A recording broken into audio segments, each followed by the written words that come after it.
Hello, and welcome to Sleep Stories World. I'd like to invite you to step into a world of relaxation and tranquility with this bedtime story, designed to help you unwind and de-stress. Listening to this story will allow you to escape the hustle and bustle of daily life and find solace in a peaceful environment in the comfort of your own space. By engaging in this story, you can embark on a journey that nurtures and soothes your mind and rejuvenates your body, promoting overall well-being and inner harmony through sound, restful sleep. Allow yourself the opportunity to unwind, recharge, and reconnect with yourself on a profound level. Before we begin, let's prepare your space for rest.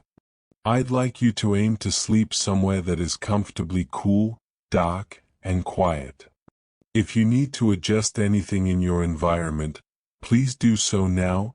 Your curtains, your temperature, your pillows, whatever will help you feel most comfortable.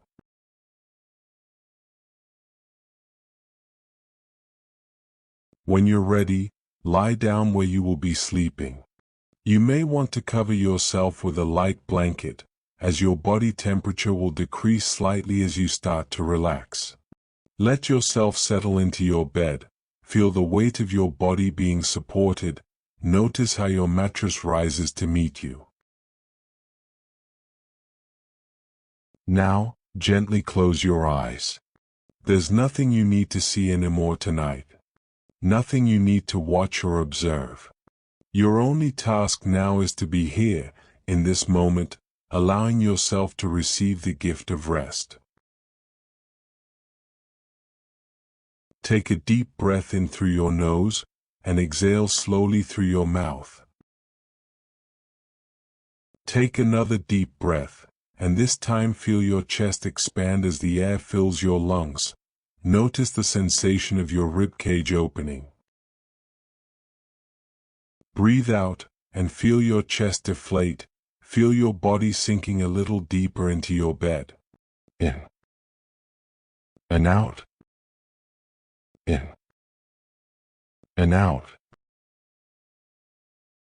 With each breath, you're signaling to your body that it's safe to rest. That it's time to let go of the day.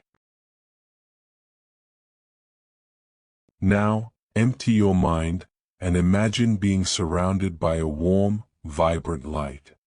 This light is gentle and comforting, like the soft glow of evening sun filtering through leaves, or candlelight dancing in a peaceful room. This is your light, and it carries with it a deep sense of peace and safety. As you breathe in, let this warm light fill your lungs. Imagine it glowing softly inside your chest. As you breathe out, imagine the light spreading gently around your chest, expanding with a soft radiance. Breathe in, and let the light expand a little further this time. Feel it growing warmer, more present. Breathe out, and let the light travel up to your neck and down past your diaphragm. It moves slowly, like honey, coating everything with warmth and ease.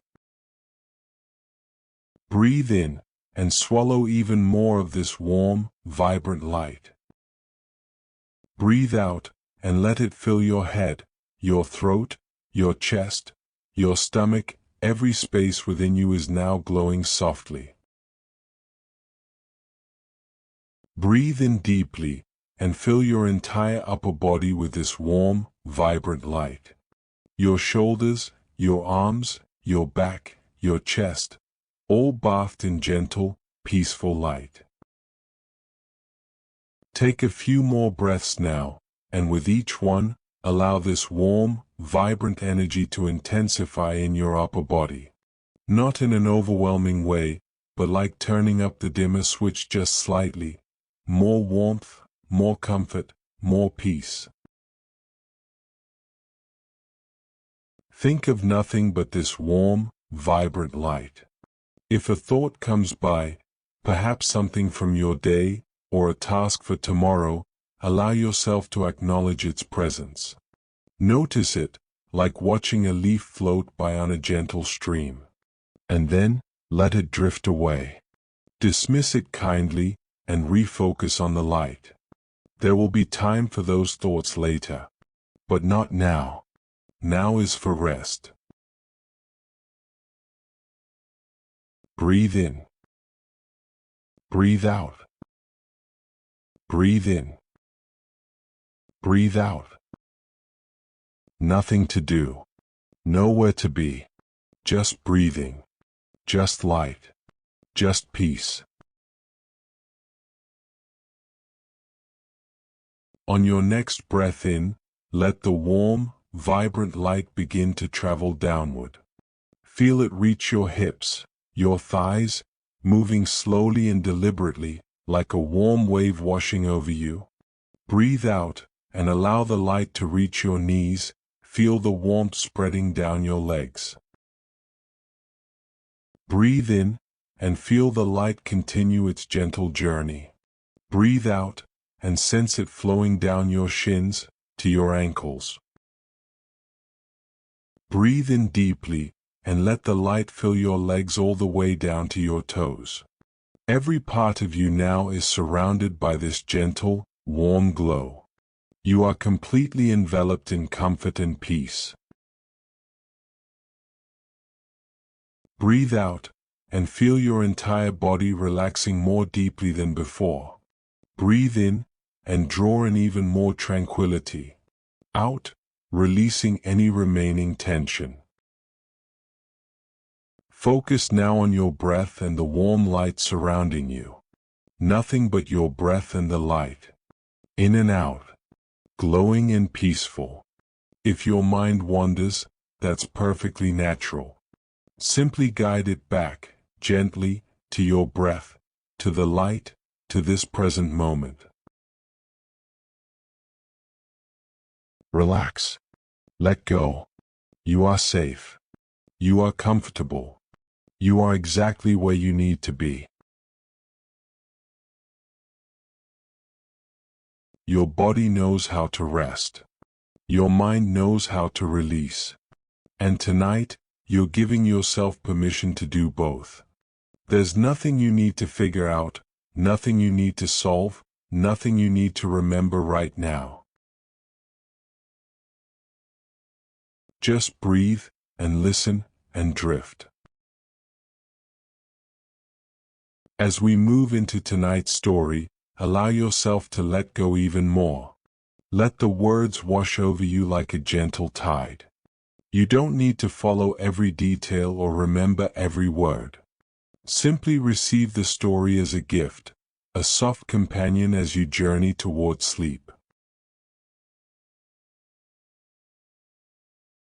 And now, let us begin. In the closing years of the 19th century, as the world grew smaller and maps filled with names and borders, there remained one last frontier that defied human understanding. Antarctica. The vast white continent at the bottom of the world, wrapped in ice and mystery, untouched and unconquered. It was a place of such extreme cold that no trees could grow, no permanent life could flourish. A frozen wilderness larger than Europe, yet almost entirely unknown to science and civilization. The allure of this blank space on the map drew a particular kind of person. Not conquerors seeking treasure, but explorers driven by something deeper, a need to stand where no human had stood before, to push the boundaries of what was thought possible, to bring back knowledge from the very edge of existence. Among these remarkable individuals, three names would become forever intertwined with the Antarctic: Robert Falcon Scott, Roald Amundsen, and Ernest Shackleton. Each of them would embark on expeditions that would test the absolute limits of human endurance, courage, and will. Their stories would inspire generations, not because they were tales of easy triumph, but because they revealed what human beings are capable of when faced with nature at its most unforgiving. Robert Falcon Scott was born in 1868 in Devonport, England, into a family with deep naval traditions.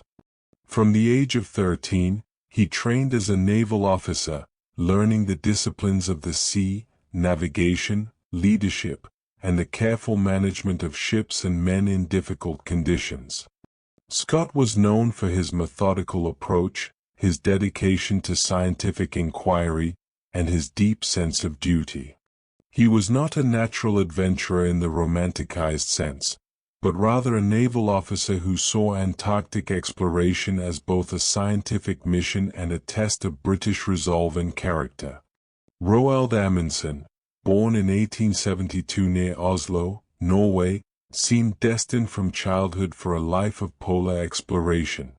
As a boy, he slept with his windows open even in the depths of Norwegian winter, deliberately hardening himself for the challenges he knew would come.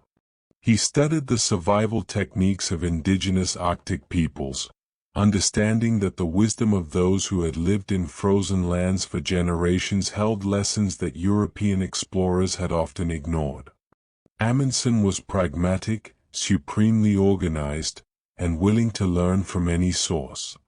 Where others might see exploration as a glorious adventure, Amundsen saw it as a problem to be solved through careful planning, the right equipment, and respect for the environment. Ernest Shackleton, born in 1874 in County Kildare, Ireland, possessed a different kind of genius, an extraordinary ability to lead and inspire others, and an almost supernatural instinct for reading ice and weather. He joined the merchant navy at 16 and quickly demonstrated a natural talent for navigation and seamanship. Shackleton had served as third officer on Scott's first Antarctic expedition, the Discovery Expedition of 1901 to 1904, where he had experienced firsthand both the wonder and the danger of the frozen continent. During that expedition, Shackleton, Scott, and Edward Wilson had sledged farther south than any humans before them, reaching 82 degrees south latitude before being forced to turn back, weakened by scurvy and exhaustion. The Antarctic they sought to explore was a continent of almost incomprehensible scale and severity. Covering approximately 5.5 million square miles, Antarctica is the fifth largest continent, nearly twice the size of Australia. Yet despite its enormous area, it is the least understood landmass on Earth. During the Antarctic winter, temperatures can plunge below -90 degrees Fahrenheit, cold enough to freeze exposed skin in seconds, cold enough that ordinary steel becomes brittle and can shatter like glass. The ice that covers Antarctica holds about 70% of the world's fresh water, locked away in glacier that can be more than 2 miles thick. If all this ice were to melt, the world's oceans would rise by nearly 200 feet, flooding every coastal city on the planet. But in the early 1900s, this was not yet fully understood. What drew these explorers was not just adventure, but the chance to contribute to human knowledge, to study weather patterns, geology, biology, and the very nature of Earth itself. The race to reach the South Pole, the southernmost point on Earth, where all lines of longitude converge and the only direction is north, became the defining quest of the heroic age of Antarctic exploration. This wasn't simply about planting a flag. It represented the culmination of centuries of human exploration, the final great geographical prize on the planet. To stand at 90 degrees south latitude meant to stand at a point that had remained unreachable throughout all of human history. But reaching the pole required more than courage or determination. It demanded solving an extraordinary logistical puzzle.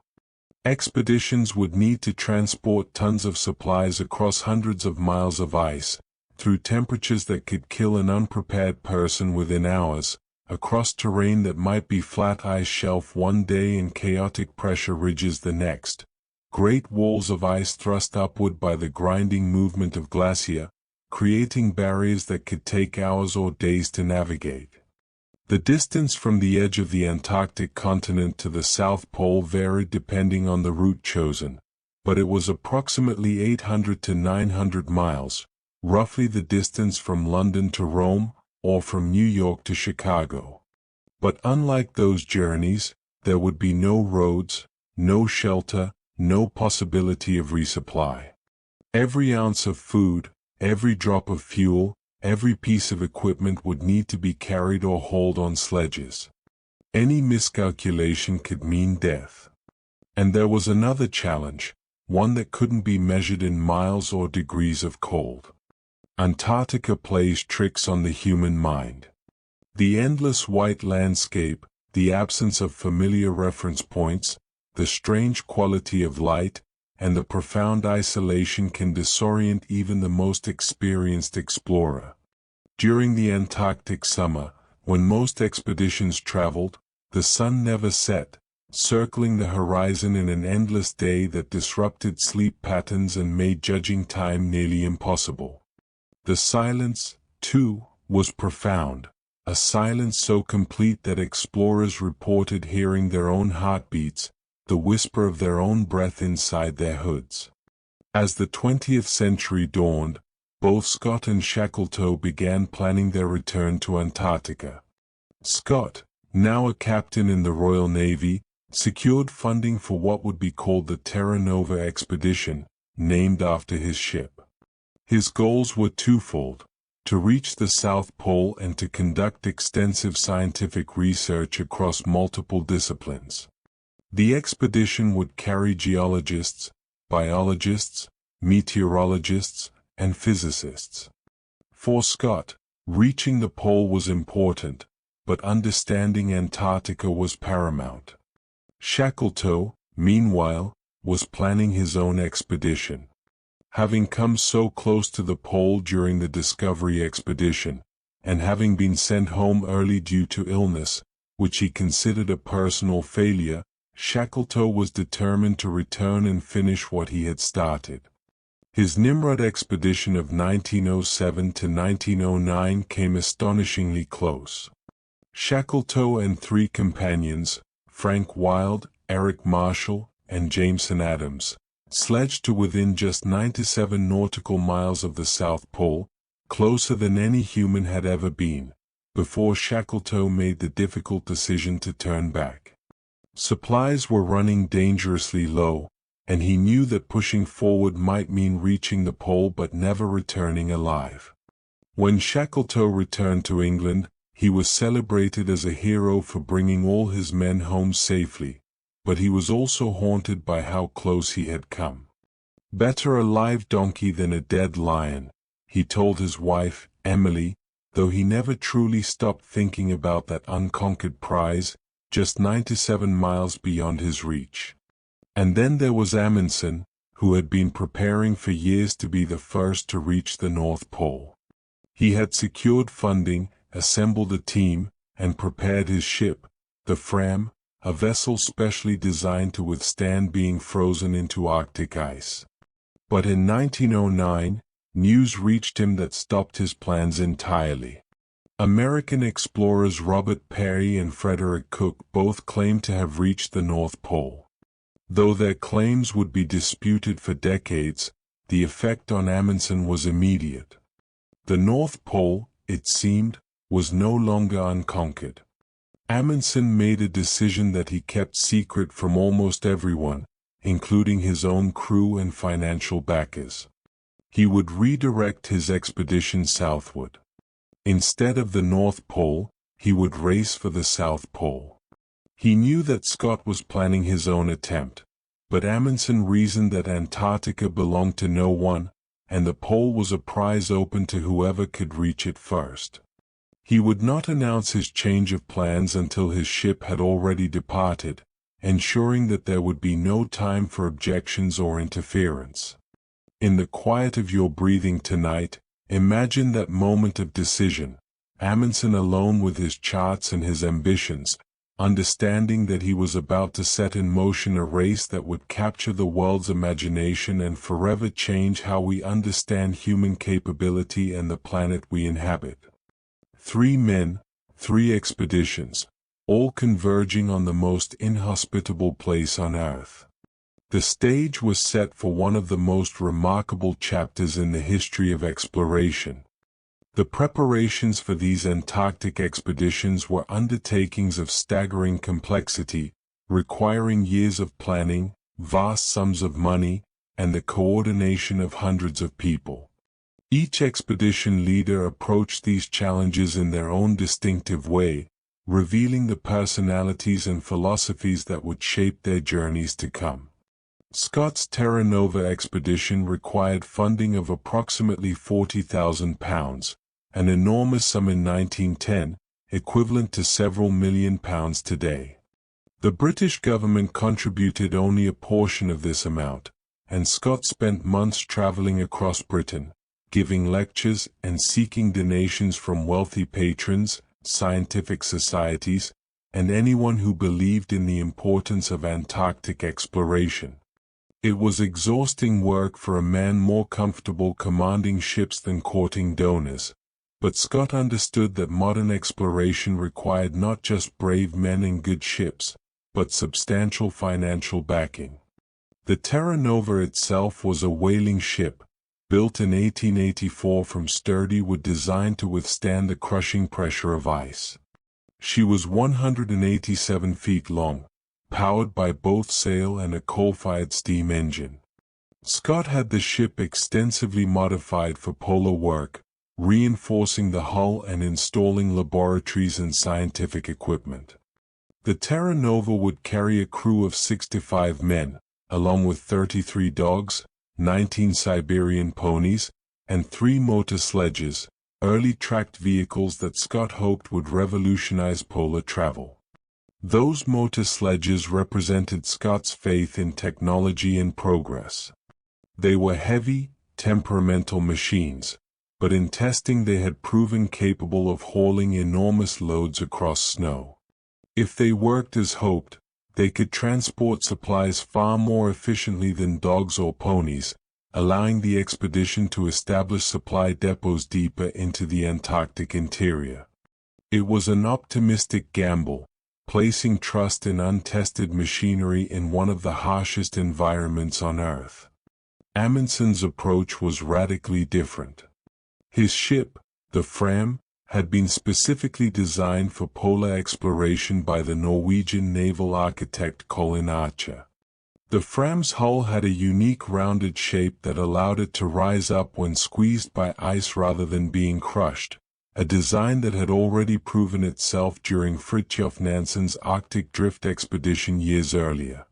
Amundsen secured the use of the Fram by convincing Nansen, Norway's greatest living explorer, that his North Pole expedition was worthy of this legendary vessel. But of course, Amundsen was no longer planning to go north. In secret, he modified his plans and supplies for an Antarctic journey. He purchased nearly 100 Greenland dogs, animals bred for generations to pull sledges in polar conditions. Amundsen had studied extensively under the Inuit and other indigenous Arctic peoples during his time navigating the Northwest Passage years before, and he had learned that dogs, when properly managed and fed, were the most reliable form of polar transport. They could navigate in blizzards, sleep in the snow, and unlike machines or ponies, they were adapted to the cold. Amundsen's expedition was lean and focused. He selected only 19 men total, experts in skiing, dog handling, and navigation. There would be no large scientific program, no diverse research objectives. Amundsen had one goal: reach the South Pole first and return safely. Every decision, every piece of equipment, every ounce of supplies was chosen with this single purpose in mind. It was exploration stripped to its essential elements. On June 1, 1910, the Terra Nova departed from London amid great fanfare. Crowds lined the docks, bands played, and flags waved. Scott and his officers wore their naval uniforms, standing at attention as the ship pulled away from the pier. There was a sense of national pride in this venture. Britain, the greatest maritime power in the world, sending its best to claim the last great geographical prize. The Terra Nova would stop in South Africa, Australia, and New Zealand, taking on additional supplies and crew members before turning south toward the ice. Just a few weeks later, on June 6, 1910, the Fram slipped quietly out of Oslo harbor. Amundsen had told his crew and backers they were heading to the Arctic, and for weeks, as the Fram sailed south through the Atlantic, only Amundsen and a few trusted companions knew the truth. It wasn't until September, when the ship reached Madeira, a Portuguese island off the coast of Africa, that Amundsen finally gathered his crew and told them of the change in plans. They would not be going north to the Arctic. They were going south, to Antarctica, to race the British to the South Pole. The crew had a choice: they could leave the expedition, or they could continue knowing they were now engaged in a race that the world didn't yet know had begun. To a man, they chose to continue. Amundsen then sent a telegram to Scott, who was already en route to Antarctica aboard the Terra Nova. The telegram was brief and courteous but carried enormous implications. Beg leave to inform you from proceeding Antarctic. Amundsen. When Scott received this telegram in Melbourne, Australia, in October 1910, he was stunned.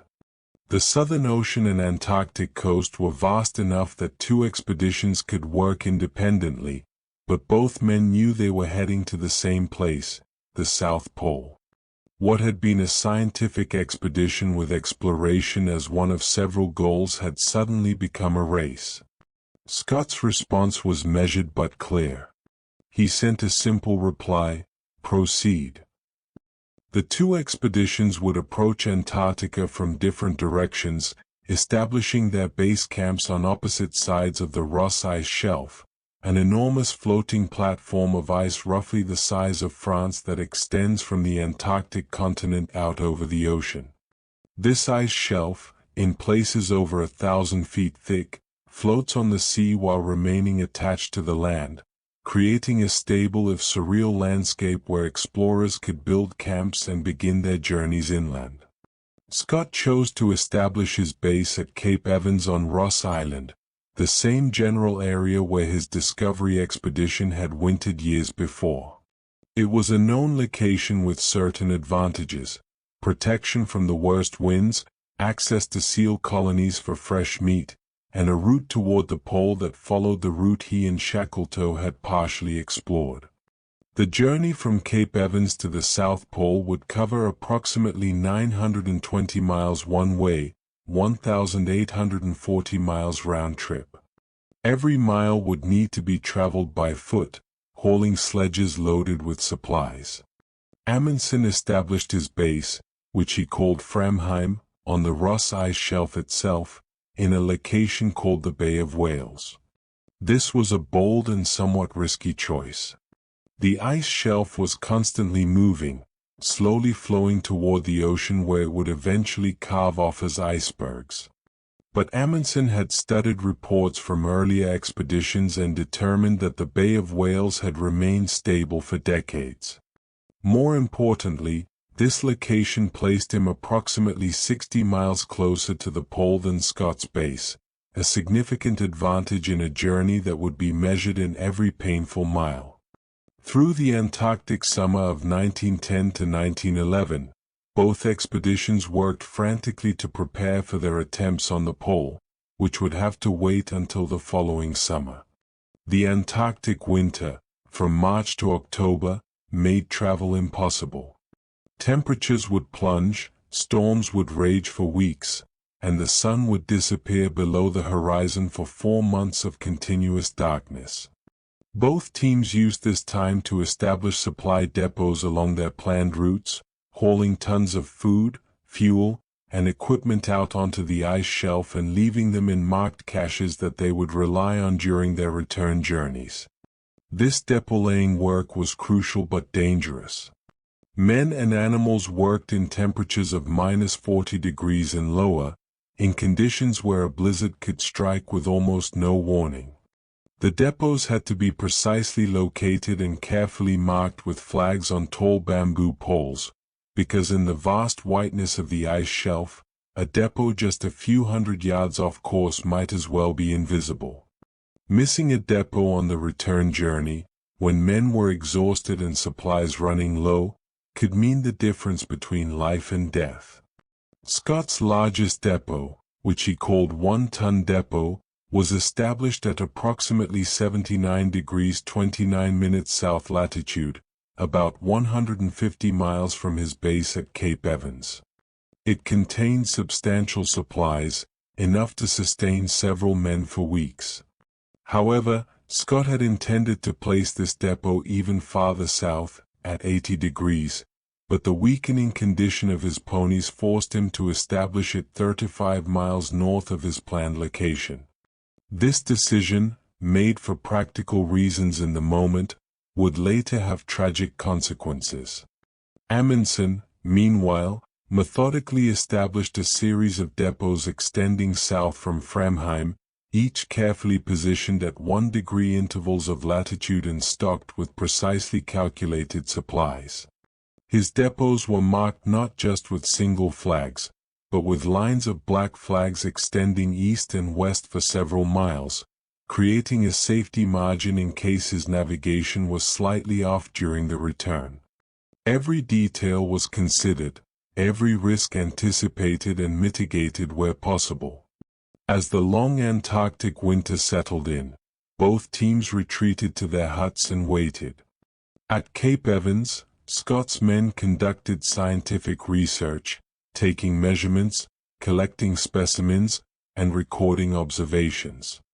They gave lectures to one another on everything from Antarctic geology to polar photography. It was, in many ways, like a small university in the ice, with Scott encouraging intellectual engagement to keep minds sharp during the dark months. At Framheim, Amundsen's smaller team focused on different preparations. They modified their equipment, adjusted their sledges to make them lighter and more efficient, and worked constantly with their dogs, building trust and understanding between men and animals.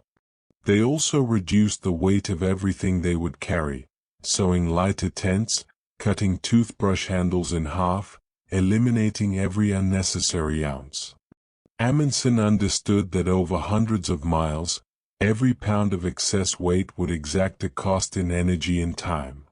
Both groups were now committed. The ships had departed, returning to warmer waters to escape being frozen in for the winter. There would be no rescue, no resupply, no turning back. When the sun finally returned and the temperatures rose enough to permit travel, both expeditions would set out across the ice, racing toward the same distant point at the bottom of the world. In the quiet darkness of the polar winter, with the southern lights dancing green and purple across the sky, these men prepared themselves mentally and physically for what lay ahead. They knew the statistics. Previous Antarctic expeditions had seen men die from scurvy, from falls into crevasses, from exposure, from accidents. The cold alone could kill in minutes if one became separated from the group or fell through the ice into the frigid waters below. Yet they also felt the pull of something larger than themselves, the knowledge that they were participating in a historic endeavor, that their names might be remembered alongside the greatest explorers in human history, or that the scientific knowledge they brought back might benefit humanity for generations to come. As you rest tonight, imagine those long Antarctic nights, the wind howling outside sturdy wooden huts, the men inside playing cards, writing letters they wouldn't be able to send for months, and dreaming of the journey that lay ahead when the sun returned. As the Antarctic spring arrived in October 1911, the sun returned to the frozen continent, climbing higher each day until it circled endlessly around the horizon. The temperature, though still brutally cold, began its slow climb from the depths of winter. Both expeditions stirred to life, making final preparations for the journeys that would define their lives and their legacies. Amundsen was ready first. His plan was precise, his equipment tested, his route mapped. On October 20, 1911, he departed Framheim with 4 carefully chosen companions: Olof Bjaaland, an expert skier and skilled carpenter; Helmer Hansen, the expedition's most experienced dog handler; Sverre Hassel, another veteran polar traveler; and Oscar Wisting, a reliable and unflappable naval gunner. Together, these 5 men would make the attempt on the pole. They traveled with 4 sledges, each pulled by a team of 13 dogs, 52 dogs in total at the start. The sledges carried approximately 400 kilograms of supplies each, carefully distributed to balance the load. Every item had been weighed, every calculation checked and rechecked. Amundsen's plan called for the systematic slaughter of dogs along the route, a grim but pragmatic decision. As the sledges grew lighter with consumed supplies, fewer dogs would be needed to pull them. The excess dogs would be killed and fed to the remaining dogs and, when necessary, to the men themselves. It was harsh, but Amundsen viewed it as the mathematics of survival. He had calculated exactly how many dogs would be needed at each stage of the journey. The Norwegian team moved swiftly across the ice shelf, covering 15 to 20 miles on good days. They were all expert skiers. Skiing was as natural to these Norwegians as walking, and they glided alongside their sledges, conserving energy while the dogs did the heavy work of hauling. The weather during the first weeks was remarkably cooperative, with clear skies and manageable temperatures, though manageable in Antarctic terms still meant well below 0 Fahrenheit. Scott's departure was delayed by various factors: the late arrival of supplies, last-minute adjustments to equipment, and his decision to wait for slightly better weather. His expedition finally left Cape Evans on November 1, 1911, 12 days after Amundsen. Scott's party was considerably larger and more complex. The main support group included 16 men, 33 dogs, 19 ponies, and 2 of the 3 motor sledges.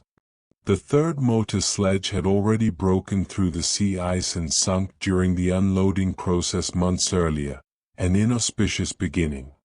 The motor sledges, which Scott had placed such faith in, performed poorly almost from the start. Within days, both remaining machines broke down in the cold, their engines seizing and their tracks failing. The complex machinery, so impressive in English testing grounds, proved no match for Antarctic conditions. The sledges were abandoned on the ice, and the expedition continued without them. It was a significant blow to Scott's plans, but he pressed forward, now relying entirely on the ponies and dogs, and ultimately on the men themselves hauling sledges by hand. The ponies suffered terribly in the cold. Unlike dogs, which could sleep comfortably in the snow and seemed almost energized by the freezing temperatures, the ponies were miserable. They sweated while hauling, and that sweat froze on their coats, creating ice that chilled them further. Scott's men built snow walls each night to shelter the ponies from the wind, but the animals grew weaker with each passing day. They were, in hindsight, poorly suited to Antarctic conditions, a fact that would become increasingly clear as the journey progressed. Scott had organized his expedition in waves. A large support party would accompany him partway, helping to haul supplies and establish the route. Then, at predetermined points, groups of men would turn back, leaving their supplies for the continuing party. This pyramidal approach would culminate with a small final group making the ultimate push to the pole. It was a sensible strategy in theory, allowing Scott to penetrate deeply into the continent with maximum supplies while only needing to feed a small group for the final stages. By early December, Both expeditions faced their first major geographical challenge, the ascent from the flat expanse of the Ross Ice Shelf up onto the polar plateau itself. Antarctica's interior sits at an elevation of approximately 9,000 to 10,000 feet above sea level, roughly the height of the peak of many mountains. Reaching this plateau required climbing enormous glacier, rivers of ice that flowed slowly down from the heights, creating landscapes of spectacular beauty and terrible danger. Amundsen's route took him up the Axel Heiberg Glacier, a steep and difficult climb that he discovered only as he approached it. The glacier rose in a chaotic jumble of ice towers, crevasses, and pressure ridges.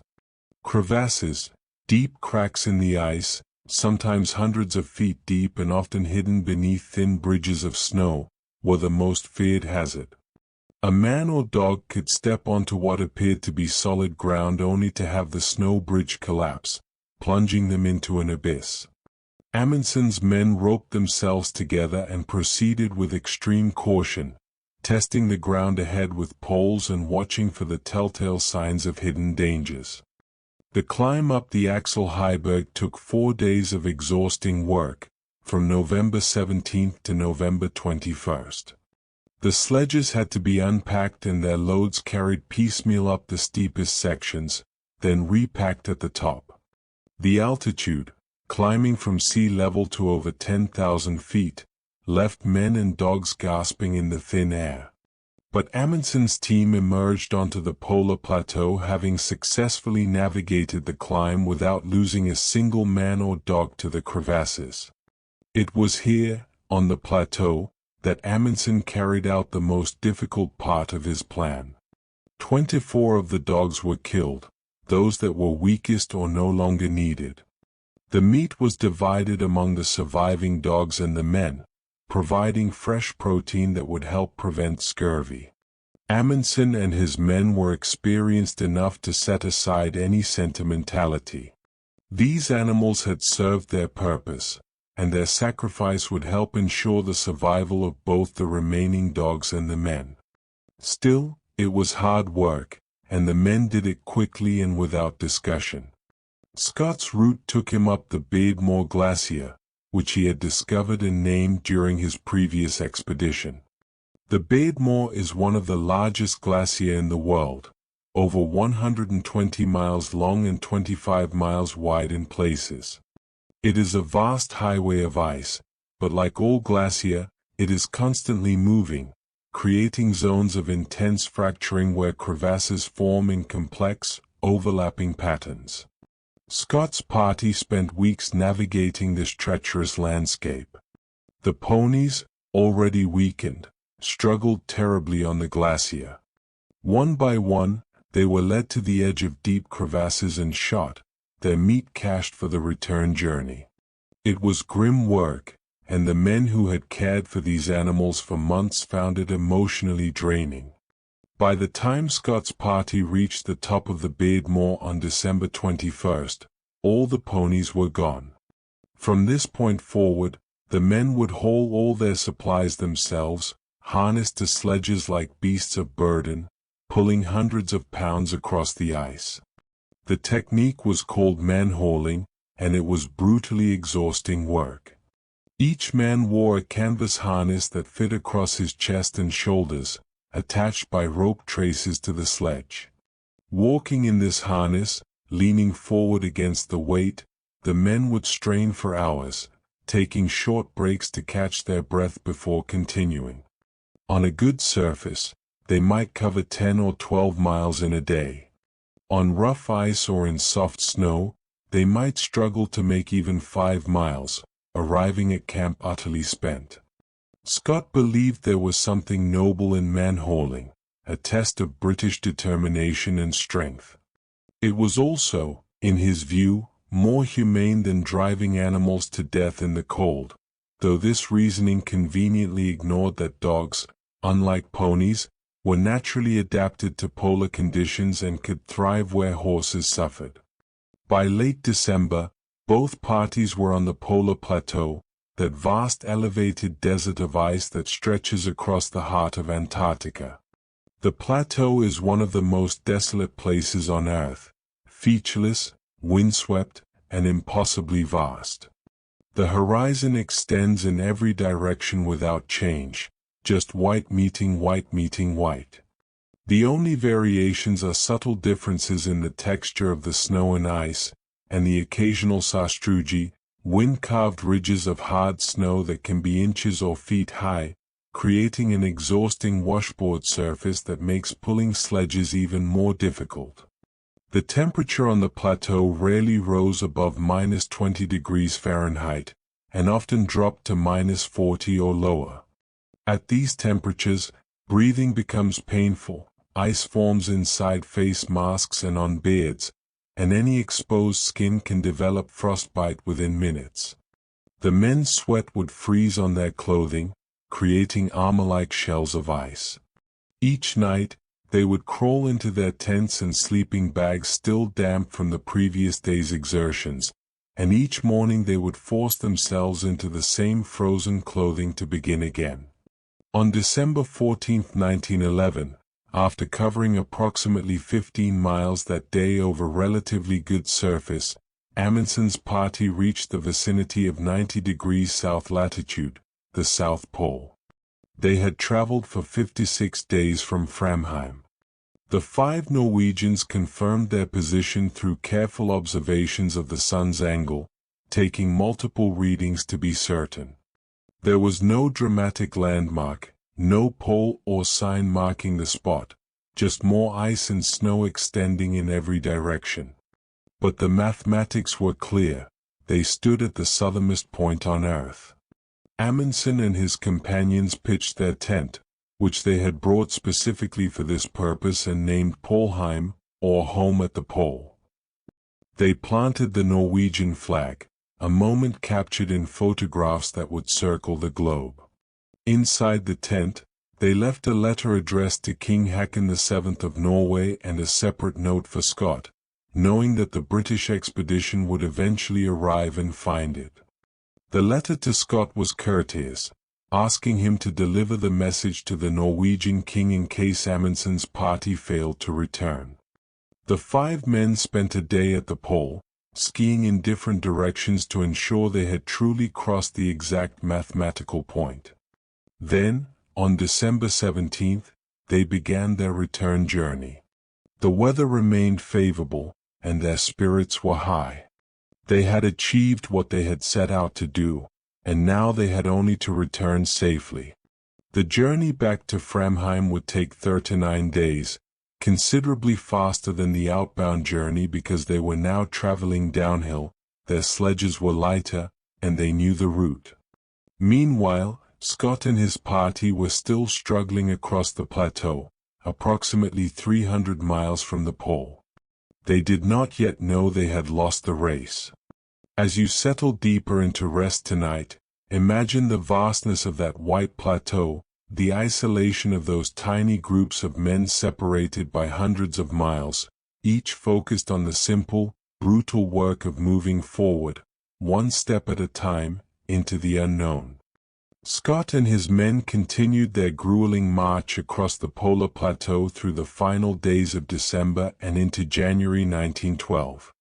The work was relentless, each day beginning with the struggle to thaw frozen boots and clothing, forcing down a breakfast of pemmican and biscuits, then harnessing themselves to the sledges for another 8 or 9 hours of hauling across the ice. On December 22nd, at approximately 87 degrees 32 minutes south, Scott made a crucial decision about who would form the final polar party. His original plan had called for a 4-man team to make the final push to the pole, but standing there on the plateau, Scott changed his mind. He would take 5 men to the pole instead: himself, Edward Wilson, Henry Birdie Bowers, Lawrence Titus Oates, and Edgar Evans. This decision, made in the moment, created unforeseen problems. All their equipment, tents, sleeping bags, food rations, cooking fuel, had been calculated for 4 men. Adding a fifth meant tighter quarters in the tent, less food per person, and more weight to haul. It also meant that one man would be without skis, as they had only brought 4 pairs for the polar party. That man was Bowers, who would have to walk alongside the others while they glided on skis, expending considerably more energy with each step. The remaining support teams turned back toward Cape Evans, carrying letters from the polar party to loved ones at home. Scott wrote to his wife, Kathleen, and to his supporters, describing the journey and expressing confidence in their success. These letters would reach civilization, but others that Scott would write later would not. The 5 men pushed onward. On January 9, 1912, they reached 88 degrees 23 minutes south, surpassing Shackleton's previous record of furthest south. They were now closer to the pole than any human had ever been, with the exception of Amundsen's party, though Scott did not yet know this. For a brief moment, they allowed themselves to hope that they might still be first. But on January 16, as they approached 89 degrees south, just 60 miles from the pole, Bowers noticed something dark against the white expanse ahead. As they drew closer, their hearts sank. It was a black flag, left by Amundsen to mark his route. The Norwegians had been here. The race was lost. The next day, January 17, 1912, Scott's party reached the South Pole. There, undeniable and stark against the snow, stood Amundsen's tent, Polheim, with the Norwegian flag snapping in the wind. Scott wrote in his journal that night, "The worst has happened. All the daydreams must go, it will be a wearisome return." The disappointment was crushing. They had hauled sledges for over 800 miles, endured unimaginable hardships, lost their motor sledges and ponies, and now they had arrived only to find they were second. Inside the tent, they found Amundsen's letter to King Haakon and the note addressed to Scott. They took photographs, solemn images that show 5 exhausted men standing by the Norwegian flag, their faces revealing the weight of their defeat. Wilson, the expedition doctor and scientist, took geological samples even here at the pole, maintaining the scientific mission despite their personal disappointment. They remained at the pole for only a day and a half. There was nothing to be gained by lingering, and every hour delayed was an hour later they would arrive back at their supply depots.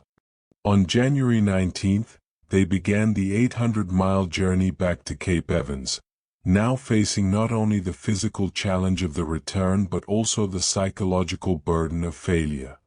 The return journey began badly and grew steadily worse.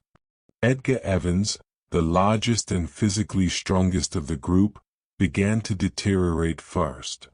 He had suffered a head injury from a fall into a crevasse during the ascent, though he had initially seemed to recover.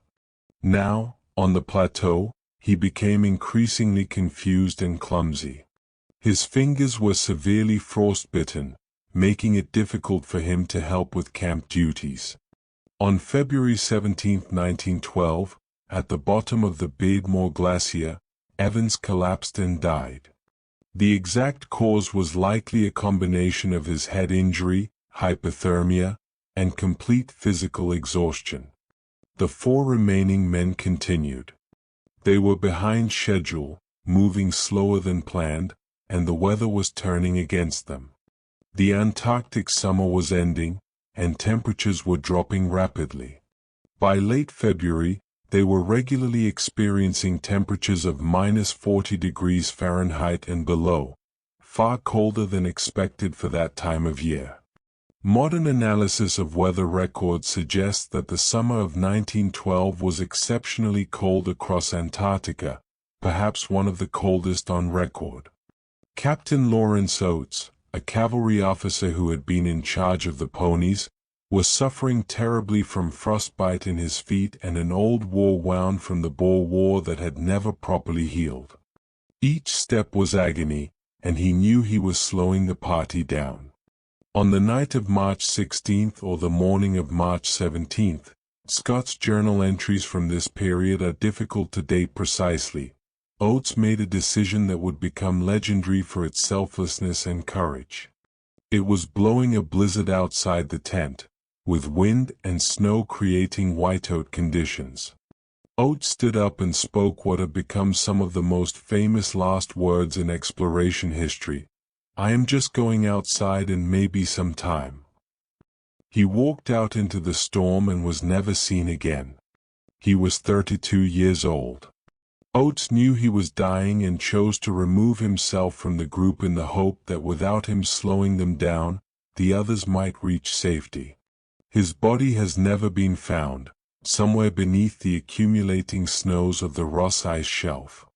Scott, Wilson, and Bowers pushed on, but they were now desperately weak, frostbitten, and running short of fuel.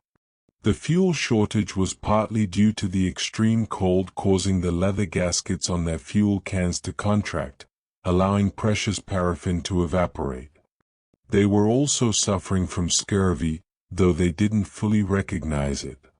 Their diet, while sufficient in calories, lacked vitamin C, and the symptoms, weakness, bleeding gums, old wounds reopening, were beginning to manifest. By March 21, 1912, they were just 11 miles from One Ton Depot, where abundant supplies awaited them. 11 miles, a distance they could have covered in a single day's march under normal conditions. But Scott's feet were so badly frostbitten that he could barely walk, and all three men were at the limits of their endurance. Then another blizzard struck, pinning them in their tent. They waited for the weather to clear, but it did not. Day after day, the storm continued. They had fuel for perhaps 2 more hot meals, a little food, but no strength to move in the blizzard. Scott used these final days to write letters, to his wife Kathleen, to his mother, to Bowers' mother, to Oates' mother, to Wilson's wife Oriana, and to the British public.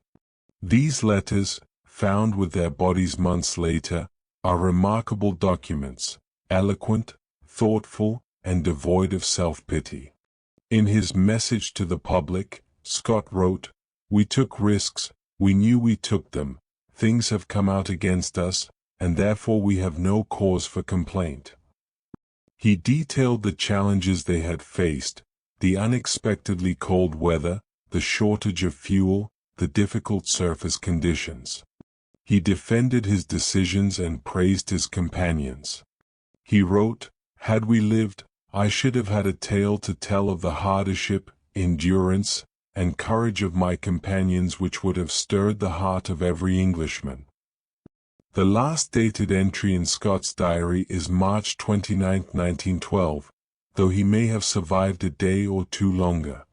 The blizzard that trapped them lasted at least 9 days. In the end, they died together in their tent, just 11 miles from the supplies that might have saved them. Their bodies were not found until November 1912, 8 months later, when a search party from Cape Evans finally located the tent, half buried in snow. Inside, they found Scott, Wilson, and Bowers in their sleeping bags, Wilson and Bowers apparently having died peacefully in their sleep. Scott's body was partially outside his bag, his arm stretched toward Wilson, his closest friend. The tent also contained their journals, letters, geological samples, including 35 pounds of rock specimens they had refused to abandon even when dying, and their photographic plates. The search party erected a cairn of snow over the tent and the bodies, placing a cross on top. They read a burial service, and then they returned to Cape Evans with the journals and letters. Scott and his companions remained there still, entombed in the ice, slowly moving with the glacial flow toward the sea. Meanwhile, Amundsen had returned to Framheim on January 25, 1912, just 39 days after leaving the pole. His expedition had been a complete success. The pole reached, all 5 men returned safely, and even some of their dogs surviving the journey. The Fram picked them up in late January, and by March 7, 1912, Amundsen cabled the world from Hobart, Tasmania, announcing his achievement. The news was received with mixed emotions. In Norway, there was jubilation and pride. But in Britain and other nations, some questioned whether Amundsen's secret change of plans had been honorable, whether the race had been fair. These debates would continue for years, but they could not diminish the fact of Amundsen's achievement. He had reached the South Pole first and returned safely. When news of Scott's death reached Britain in February 1913, the nation went into mourning. Memorial services were held, statues commissioned, and Scott was lionized as a tragic hero who had given his life in the pursuit of knowledge and national glory. The story of oath sacrifice particularly captured the public imagination, embodying ideals of duty and selflessness. The contrast between the two expeditions became a subject of endless analysis. Amundsen's journey had covered approximately 1,860 miles round trip and taken 99 days total. Scott's journey covered roughly 1,840 miles and took over 140 days, ending in death just 11 miles from safety. What accounted for the difference? Some of the answers were clear. Amundsen's use of dogs proved far superior to Scott's reliance on ponies and man-hauling. Dogs were adapted to the cold, could travel in worse weather, and required less food relative to the work they performed. Amundsen's lighter equipment, his team's skiing ability, and his placement of depots closer to the pole all contributed to his efficiency. But there was also weather.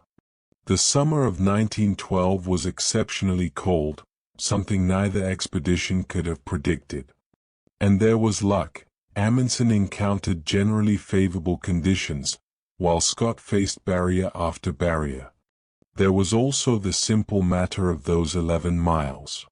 Had the blizzard cleared for even a single day, Scott and his companions might have reached 1-ton depot and survived. In the quiet of this moment, as you rest, consider those final days in the tent. 3 men knowing they were dying, using their last strength not to curse their fate but to write letters ensuring that their story would be known, that their families would understand, that the scientific specimens they had collected would not be left behind. It speaks to something profound about human nature, about dignity in the face of death, about the drive to give meaning to suffering. While the world was still absorbing the tragedy of Scott's expedition and celebrating Amundsen's achievement, Ernest Shackleton was planning what would become perhaps the most remarkable survival story in the history of exploration. The South Pole had been reached, but Shackleton envisioned an even more ambitious goal: the first crossing of the Antarctic continent from sea to sea, a journey of approximately 1,800 miles through completely unexplored territory. Shackleton announced his Imperial Trans-Antarctic expedition in 1913, and despite the recent disasters in the Antarctic, he had no shortage of volunteers. The story goes that he placed an advertisement in London newspapers that read, "Men wanted for hazardous journey. Small wages, bitter cold, long months of complete darkness, constant danger, safe return doubtful. Honor and recognition in case of success." While historians debate whether this exact wording was ever actually published, it captured the spirit of what Shackleton offered: honest acknowledgement of the risks alongside the promise of adventure and glory. Thousands applied. Shackleton selected 56 men for the expedition, which would be split into 2 parties. The main party, led by Shackleton himself, would sail on the Endurance to the Weddell seaside of Antarctica. Simultaneously, a support party on another ship, the Aurora, would establish supply depots from the Ross seaside. Shackleton's group would cross the continent, finding these depots to sustain them on the second half of their journey. The Endurance was a specially built ship, constructed in Norway from wood and steel, designed to withstand ice pressure. She was 144 feet long and powered by both sail and a 350 horsepower coal-fired steam engine. Shackleton christened her with a name that reflected his own philosophy. Endurance was taken from his family motto, "By endurance we conquer." On August 8, 1914, the Endurance departed from Plymouth, England. Remarkably, this was just 4 days after Britain declared war on Germany. Beginning World War I, Shackleton offered to cancel the expedition and place his ship and men at the service of the war effort, but the British Admiralty sent him a one-word telegram in response: "Proceed." The government believed that maintaining British Antarctic exploration, even during wartime, was important for national morale and prestige.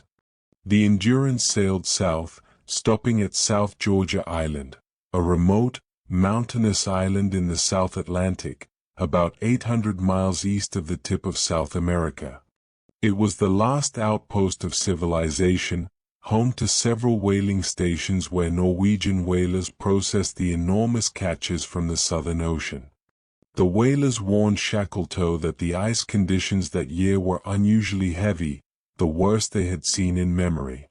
Great masses of pack ice had drifted farther north than normal, creating a nearly impenetrable barrier.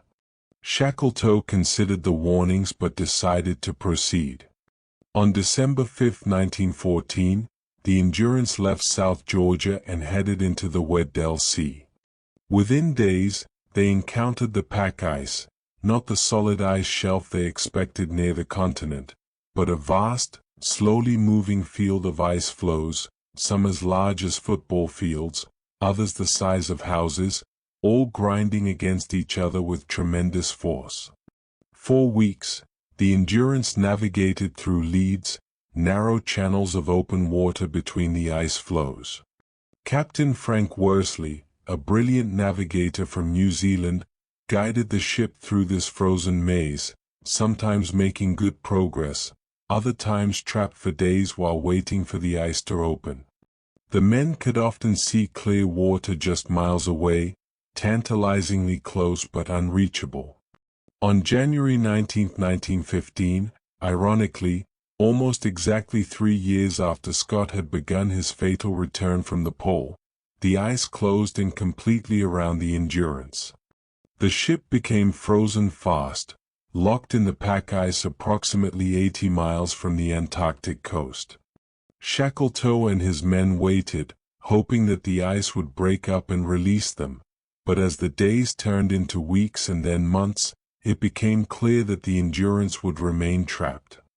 The ship began to drift with the ice, moving slowly northward at the mercy of ocean currents and winds. They were aboard a vessel frozen into an ice floe, drifting across the Weddell Sea with no control over their direction or destination. The original mission, to cross Antarctica, was now impossible. Shackleton's goal shifted immediately and completely: get every man home alive.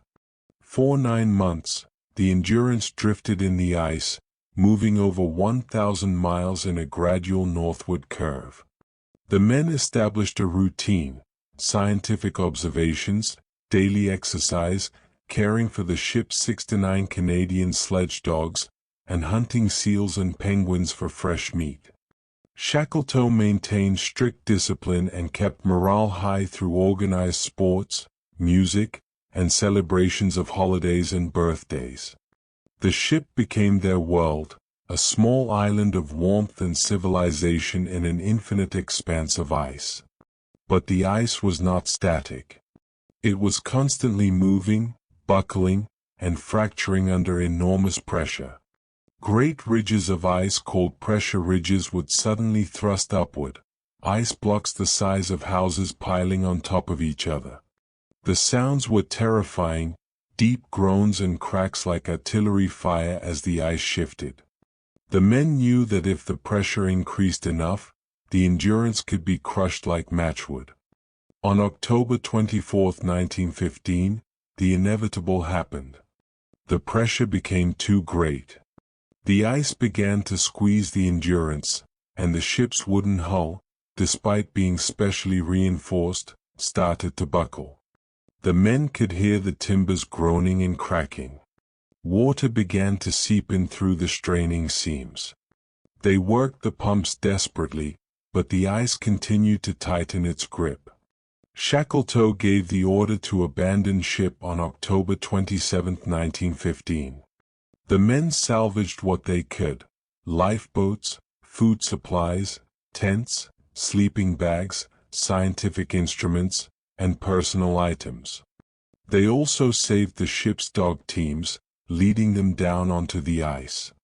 They established ocean camp on a large, stable ice floe about a mile from the dying Endurance, and from there they watched as the ship they had lived on for over a year was slowly destroyed by the ice. The Endurance held on for 3 more weeks, her masts tilting at impossible angles, her deck breaking apart, her hull splintering. Finally, on November 21, 1915, she slipped beneath the ice and sank. The ship that had carried them to Antarctica was gone, and 28 men were alone on the ice, hundreds of miles from land, with 3 small lifeboats and limited supplies. Shackleton's leadership during this crisis was extraordinary. He immediately shifted everyone's focus from what they had lost to what they would do next. There would be no despair, no panic. They would march across the ice toward the nearest land, a feat that had never been attempted. They loaded the lifeboats onto sledges and began hauling them, along with essential supplies, across the fractured ice surface. The march was a nightmare. The ice was a chaos of pressure ridges, soft snow, and pools of meltwater. Hauling the heavy boats was exhausting work, and they made agonizingly slow progress, sometimes less than a mile per day. After a week of this brutal labor, Shackleton made a difficult decision. They couldn't continue this way. Instead, they would camp on a large, solid ice floe and drift with it, hoping it would carry them north toward the open ocean. They called this Patience Camp. For over 3 months, from December 1915 to April 1916, the men lived on the ice floe at Patience Camp, drifting slowly northward. They were now facing an Antarctic winter on the ice, with temperatures dropping and the days growing shorter. Food was rationed carefully. They hunted seals and penguins when possible, and Shackleton made the heartbreaking decision to shoot the dogs, as they could no longer feed them. The meat was used to supplement their own rations. As the ice floe drifted north into warmer waters, it began to break apart. On April 9, 1916, their floe split in half during the night, with a crack running directly through the camp. Men woke to find themselves on different pieces of ice, separated by dark water.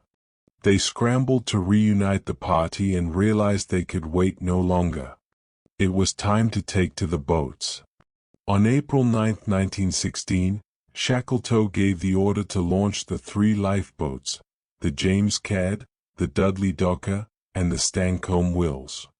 28 men crowded into these small, open boats and rowed away from the disintegrating ice floe. They were heading for the nearest land, Elephant Island, a desolate, rocky outcrop about 60 miles to the north.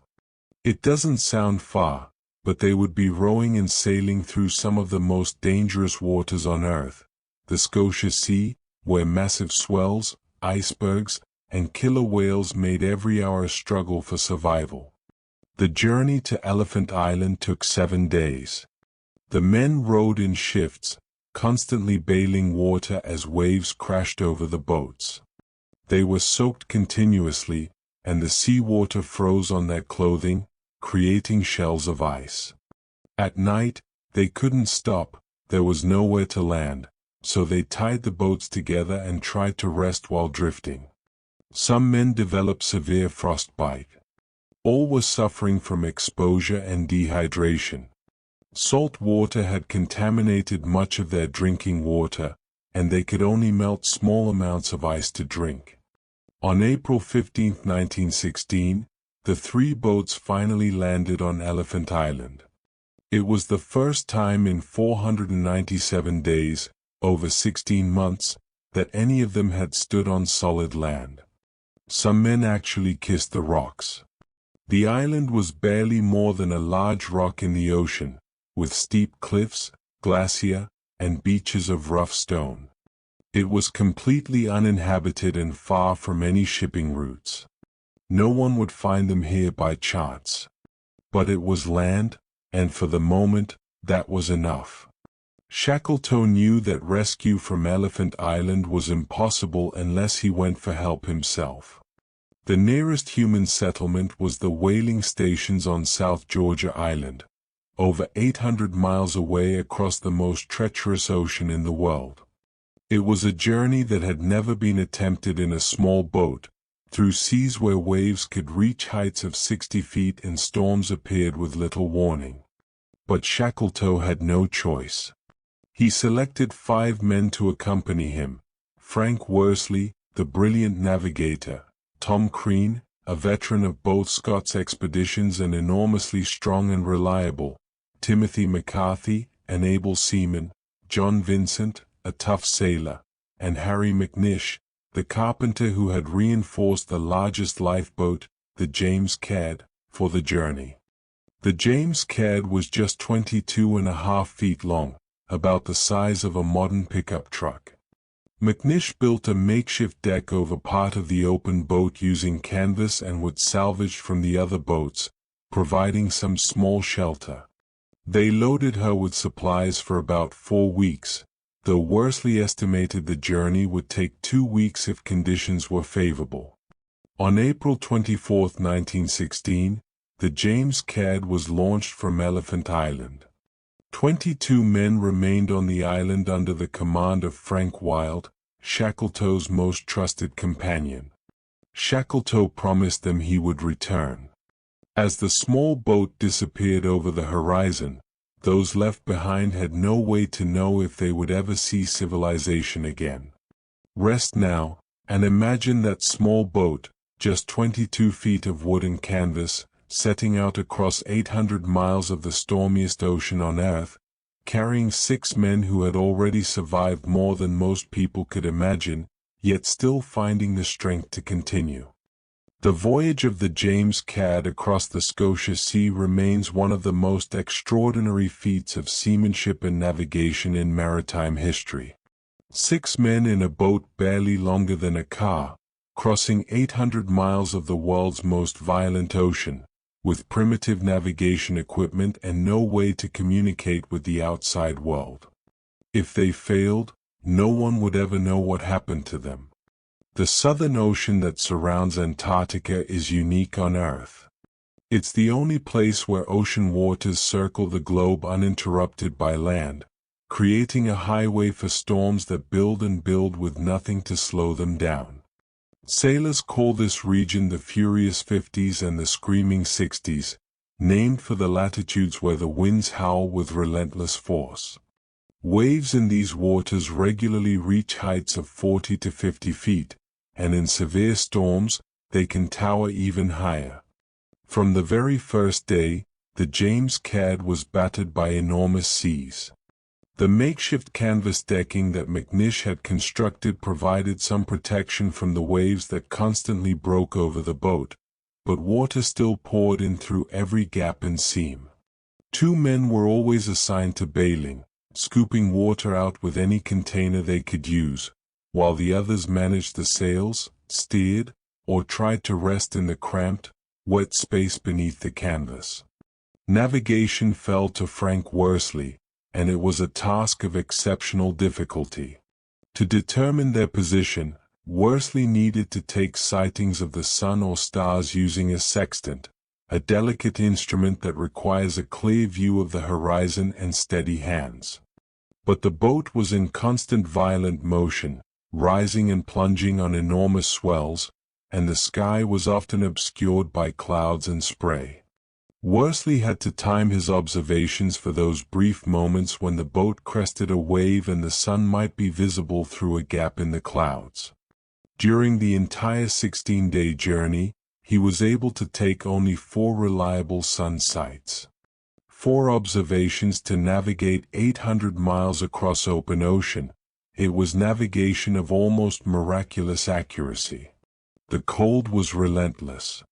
The men were constantly soaked, and ice formed on the outside of the boat and on the sails. Their clothes never dried, and they had no way to warm themselves except huddling together in the cramped space under the canvas. Their sleeping bags became sodden and useless. They took turns at the tiller, steering the boat through the mountainous seas, their hands so cold they could barely feel the wooden handle. Their food was minimal, mostly biscuits and dried meat, which they tried to warm over a small primus stove. But lighting the stove in the violently pitching boat was dangerous and often impossible. Sometimes they went days eating only cold food, their bodies desperate for the warmth and energy that a hot meal provides. They melted ice for drinking water, but the process was slow and fuel was precious. Thirst became a constant companion, despite being surrounded by endless water. On the 5th day out, May 5, 1916, they encountered a storm so severe that Shackleton later wrote it was the worst he had ever experienced in his 26 years at sea. Waves towered above them, their crests blown into horizontal sheets of spray by winds that screamed at over 70 miles per hour. The men could do nothing but run before the wind, trusting that the James Caird would somehow rise over each massive wave rather than being swamped and sunk. At one point during this storm, Shackleton was at the tiller when he looked back and saw what he first thought was a break in the clouds, a line of clearing sky. Then he realized with horror that it was not sky at all, but the face of a wave larger than any he had ever seen, a wall of water perhaps 60 feet high bearing down on them. He shouted a warning, and seconds later the wave broke over the James Caird with tremendous force, nearly capsizing the tiny boat. Water poured in, and for several terrifying moments they thought they were sinking. But the boat somehow stayed upright, and the men bailed frantically, throwing water over the side as fast as their exhausted arms could move. After 16 days of this ordeal, 16 days of constant cold, wet, sleeplessness, and fear, Worsley's navigation proved astoundingly accurate. On May 8, 1916, they sighted land. Through the mist and spray, they could see the towering mountains of South Georgia Island. They had crossed 800 miles of the most dangerous ocean on Earth and found a target just 54 miles wide. If Worsley's navigation had been off by even a few degrees, they would have missed the island entirely and sailed past it into the vastness of the Atlantic, where they would certainly have perished. But sighting the island was not the same as landing safely. The side of South Georgia they approached was the uninhabited southern coast, a wall of cliffs and glacier pounded by massive surf. They needed to reach the northern coast, where the whaling stations were located. For 2 more days, they struggled along the coast, searching for a place to land while being driven dangerously close to the rocks by wind and waves. Finally, on May 10, 1916, they found a small cove on the southern coast where they could land the boat. They dragged the James Caird up onto the rocky beach and collapsed, too exhausted even to celebrate. They had made it to South Georgia, but they were on the wrong side of the island, separated from the whaling stations by 32 miles of unmapped, glacier-covered mountains that had never been crossed.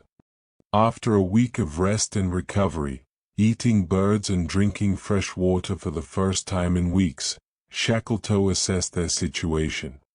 The boat was too damaged and the men too weak to sail around the island to the whaling stations. Their only option was to cross the mountain range on foot. It was a journey that no one had ever attempted, across terrain that was completely unknown. Shackleton chose 2 men to accompany him, Worsley, because they would need his navigation skills, and Tom Crean, because of his enormous physical strength and unflappable temperament.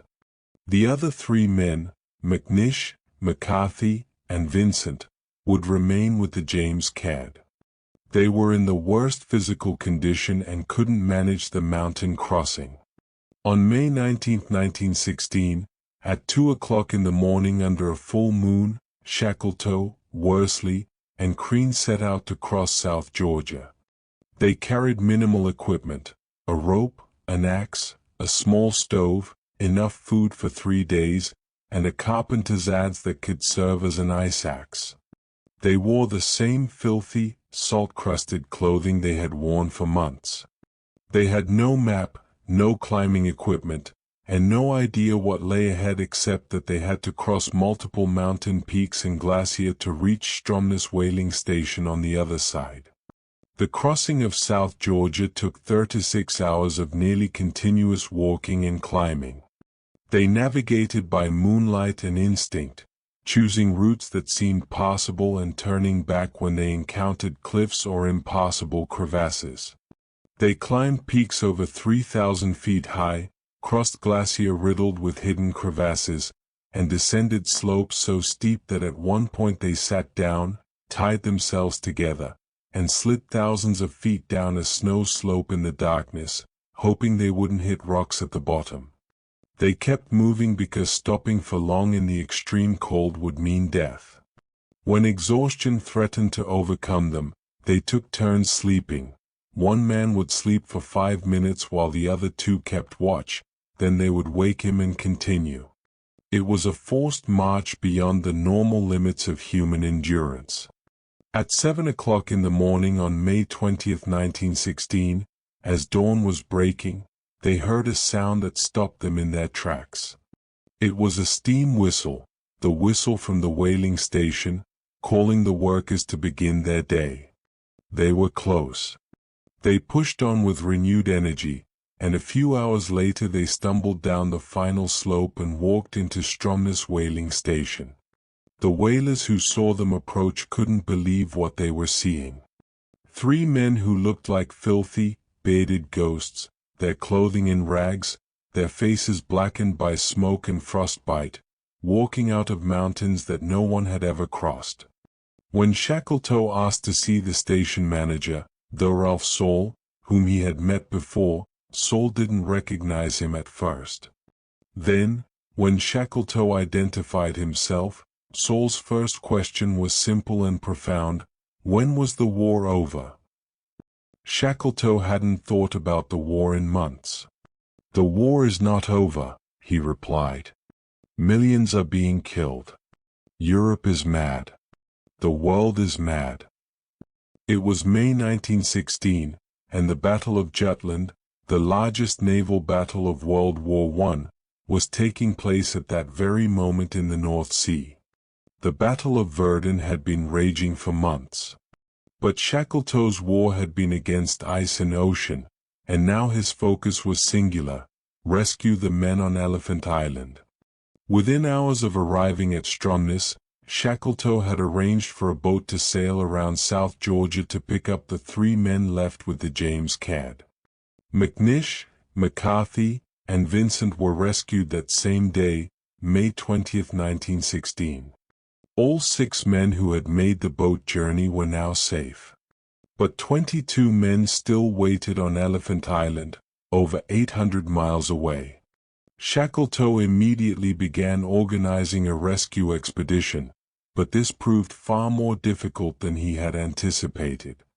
It was now winter in the Antarctic, and the ice around Elephant Island would be extensive. He would need a ship strong enough to push through pack ice, and he would need it quickly before winter conditions made rescue impossible. Shackleton's first rescue attempt was on a whaling ship, the Southern Sky, but they encountered heavy pack ice 60 miles from Elephant Island and had to turn back. A second attempt in a Uruguayan ship, the Instituto de Pesca No. 1, also failed when ice blocked their approach. A third attempt in a small wooden schooner borrowed from the British government in the Falkland Islands, the Emma, came within 20 miles of the island before being stopped by ice. Each failed attempt meant more weeks of delay, and Shackleton was tormented by the thought of his men waiting, not knowing if help would ever come. Finally, the Chilean government offered the use of a small steel-hulled steamship, the Yelcho. On August 25, 1916, Shackleton made his fourth rescue attempt. This time, conditions were favorable. The ice had temporarily cleared, and the Yelcho was able to approach Elephant Island closely. On August 30, 1916, 4 months and 16 days after Shackleton had left them, the 22 men on Elephant Island saw a ship approaching. Frank Wild, who had kept the men organized and hopeful throughout their ordeal, ordered everyone to pack their belongings immediately. When the ship anchored offshore and small boats were launched, the men lined up on the beach. Shackleton stood in the bow of the rescue boat, counting the figures on the beach as they came into view. 1, 2, 3, he counted silently. When he reached 22, he turned to the ship's captain and said simply, "They are all there. They are all saved." Not a single man had been lost. The rescue was completed in less than an hour. The weather was changing, and Shackleton didn't want to risk being trapped by ice. The men scrambled aboard with their few possessions, leaving behind the makeshift camp where they had survived for over 4 months under 2 overturned boats. As the Yelcho steamed away from Elephant Island, heading north toward Chilean civilization, the men of the Endurance expedition were finally, truly safe. In the stillness of this night, as you rest, consider what these men achieved, not through conquest or reaching a geographical goal, but through survival itself, through loyalty to one another, and through Shackleton's unwavering determination that not a single life would be lost.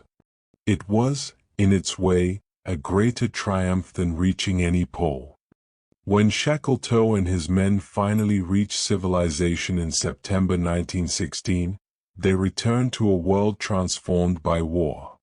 The Great War that had been just beginning when they departed had become a vast, grinding conflict that had already claimed millions of lives. The newspapers that had once filled their pages with stories of polar exploration now carried daily casualty lists from the trenches of France and Belgium. The men of the Endurance quickly dispersed to join the war effort. Many enlisted in the British Armed Forces, trading one kind of danger for another. Remarkably, after surviving over 2 years in the Antarctic, several of them would not survive the war. Timothy McCarthy, who had been one of the 6 men in the James Caird, was killed in action in the North Sea in March 1917 when his minesweeper struck a mine. He had survived 800 miles across the Scotia Sea only to perish less than a year later in the waters near his homeland. Shackleton himself tried to contribute to the war effort, but his health had been severely compromised by the Endurance expedition. He was sent on a diplomatic mission to South America to help counter German propaganda, but he longed to return to the ice. The Antarctic had become part of his identity. It was where he felt most purposeful, most alive. Meanwhile, the other half of Shackleton's Imperial Transantarctic expedition, the Ross Sea Party, had suffered its own catastrophic ordeal.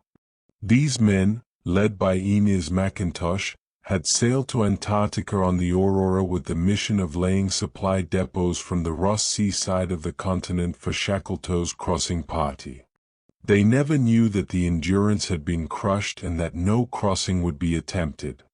The Aurora had been torn from its moorings during a blizzard in May 1915 and blown out to sea, leaving 10 men stranded at Cape Evans with limited supplies. Despite this disaster, the shore party felt obligated to complete their mission. They laid depots across the Ross Ice Shelf, traveling hundreds of miles in some of the same regions where Scott had perished just a few years earlier. 3 men died during this work. Mackintosh and 2 others were lost crossing sea ice in May 1916. The remaining 7 men survived until January 1917, when they were finally rescued, having endured nearly 2 years of isolation, not knowing whether anyone even knew they were there. In total, Shackleton's Imperial Trans-Antarctic expedition cost 3 lives, all from the Ross Sea Party. But it remained extraordinary that all 28 men from the Endurance survived an ordeal that by all logic should have killed them. This achievement became the cornerstone of Shackleton's legacy. Amundsen's life after reaching the South Pole followed a different trajectory. Having conquered the South Pole, he turned his attention to the Arctic and to aviation. He became one of the first explorers to recognize that aircraft would revolutionize polar exploration. In 1926, at the age of 53, Amundsen flew over the North Pole in an airship called the Norge, becoming one of the first people to verifiably reach both poles, though he reached the North Pole by air rather than on foot. 2 years later, in June 1928, Amundsen disappeared while flying a rescue mission. An Italian explorer, Umberto Nobile, had crashed his airship in the Arctic, and despite complex political tensions between the men, they had quarreled after the Norge flight. Amundsen immediately volunteered to help search for survivors. His plane vanished somewhere over the Barents Sea. No trace of Amundsen or his crew was ever found. He was 55 years old. The man who had so carefully calculated every risk, who had planned every detail of his expeditions with such precision, died trying to save someone else. It was a fitting end for someone whose life had been defined by polar exploration. Shackleton never stopped dreaming of the Antarctic. In 1921, he organized one more expedition, the Shackleton expedition, with the goal of circumnavigating Antarctica and exploring its largely unknown coastline. On January 5, 1922, the expedition arrived at South Georgia Island, the same island where Shackleton had staggered out of the mountains 6 years earlier. That night, aboard his ship the Quest, Shackleton suffered a massive heart attack. He was just 47 years old. He was buried on South Georgia at the request of his wife, Emily, who felt that the island where he had achieved his greatest triumph was where he should rest. His grave overlooks the bay at Grytviken whaling station, with the mountains he crossed rising behind it. The inscription on his headstone is simple, just his name and dates, but nearby, a later memorial quotes the poet Robert Browning, "I hold that a man should strive to the uttermost for his life's set prize." The legacies of Scott, Amundsen, and Shackleton have been debated, analyzed, and reinterpreted for over a century. Each man's story offers different lessons about leadership, preparation, ambition, and human endurance. Scott's reputation has perhaps changed the most over the decades. Immediately after his death, he was lionized in Britain as a tragic hero, a martyr to science and national pride. Statues were erected, streets were named after him, and his journals became bestsellers. The story of Captain Oates walking into the blizzard became a defining example of British courage and self-sacrifice. For decades, Scott was presented as the noble amateur, defeated by bad luck but morally superior to Amundsen. But beginning in the 1970s, historians began to reassess Scott's expedition more critically. Books like Roland Huntford's Scott and Amundsen argued that Scott's expedition was hampered by poor planning, inappropriate equipment choices, and outdated attitudes. The comparison with Amundsen's efficient, well-prepared expedition seemed to highlight Scott's failures rather than his nobility. Some critics suggested that Scott's insistence on man-hauling sledges and his reliance on ponies revealed a stubborn refusal to learn from others or adapt to polar conditions. Yet more recent scholarship has brought more nuance to this assessment. Modern historians note that the summer of 1912 was extraordinarily cold, scientifically verified through ice core samples, and that this factor alone might have made the difference between survival and death. They also point out that Scott's expedition achieved remarkable scientific results, collecting geological specimens, conducting meteorological observations, and even discovering fossils that would later help prove that Antarctica had once been connected to other continents and had supported plant life. The 35 pounds of rock specimens that Scott's dying party refused to abandon included plant fossils from the Beardmore Glacier that contributed significantly to our understanding of Earth's geological history and the theory of continental drift. Amundsen's achievement remains undisputed, the first person to reach the South Pole, with all his men returning safely. His expedition was a masterclass in planning, preparation, and the practical application of indigenous knowledge. His willingness to learn from the Inuit about survival in polar conditions, his use of dogs, his attention to every detail of equipment and supplies, these became textbook examples of how to conduct a successful polar expedition. Yet Amundsen's life was not without controversy. His secret change of plans from the North Pole to the South Pole, done without informing his backers or the Norwegian government, troubled some people. His relationship with his brother and financial backers was strained after the expedition. And despite his extraordinary achievements, Amundsen often seemed restless, never quite satisfied, always planning the next expedition. His disappearance in 1928 while attempting to rescue a rival showed both his courage and perhaps his need to remain engaged with the polar regions that had defined his life. Shackleton's reputation has, if anything, grown stronger over time. While he never reached the South Pole and never completed his trans-Antarctic crossing, his leadership during the Endurance expedition has become legendary. Business schools teach case studies about his decision-making. Leadership seminars analyze how he maintained morale during seemingly hopeless situations. Psychologists study how he selected crew members and managed group dynamics during extreme stress. What made Shackleton's leadership so effective? He had an extraordinary ability to read people, to know when someone needed encouragement and when they needed firm direction. He led by example, taking the worst watches, sharing the hardest work, and never asking his men to do anything he wouldn't do himself. During the boat journey to South Georgia, when Shackleton saw that the men were nearing complete despair, he would quietly pour a small amount of warm milk into their cups, even though it meant reducing already minimal rations. Small gestures of care and attention helped men feel valued even in the worst conditions.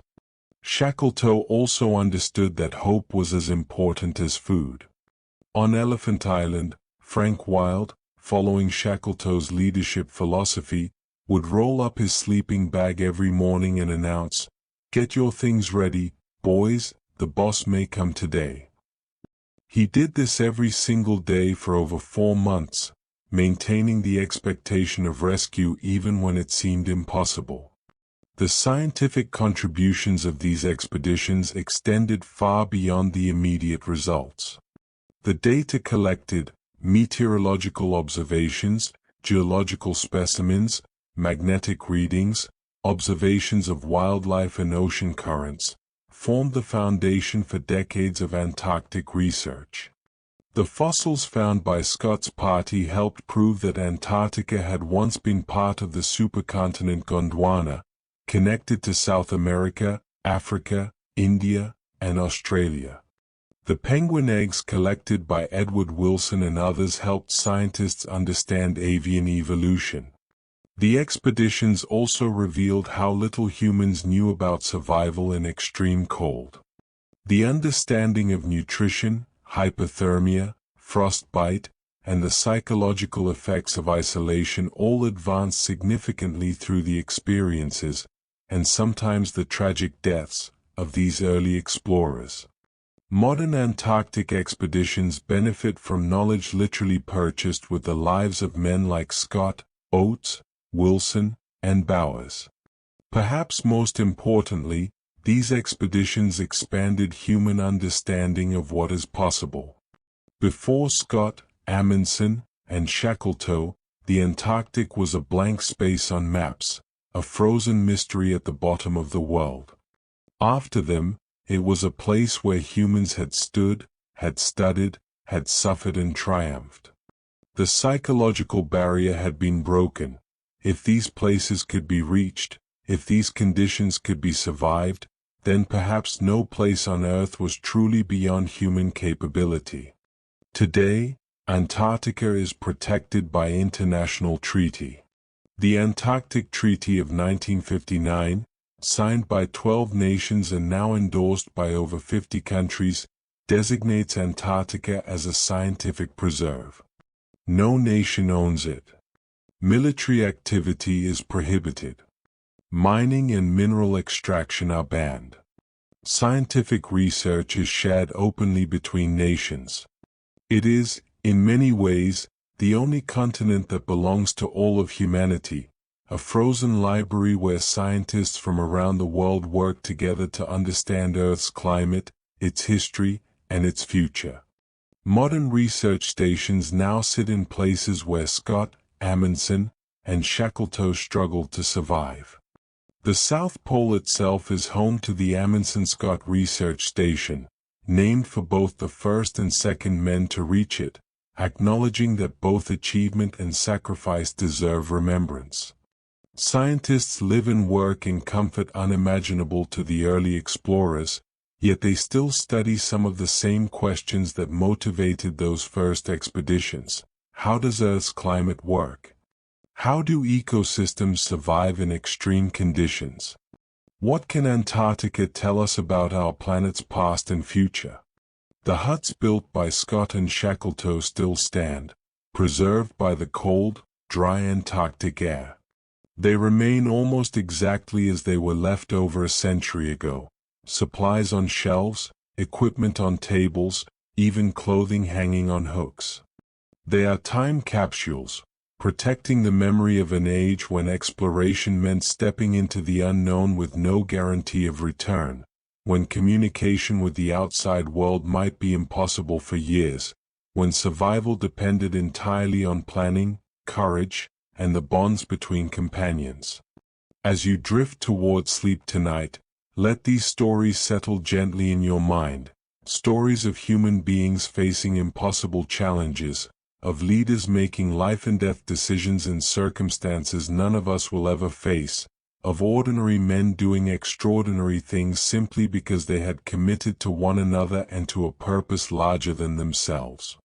Think of Amundsen and his men, skiing beside their dogs across the polar plateau, moving with efficient precision toward a goal they would reach and return from safely. Think of Scott and his companions, hauling their sledges step by step, collecting fossils even as they were dying, leaving letters that would tell their story to the world.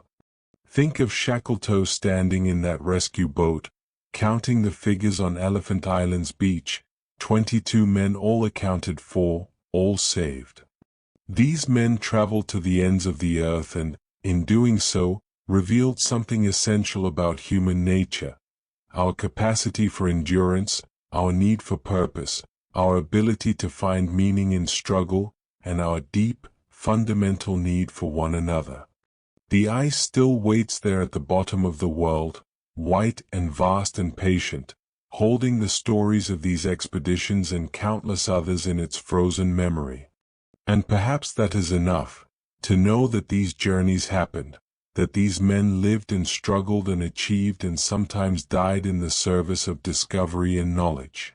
Sleep well, knowing that the world is vast and full of stories, and that human courage and determination have carried us to every corner of it, even to places where the sun circles the horizon and the ice stretches endlessly in all directions, and where the only sound is the wind and the beating of your own brave heart.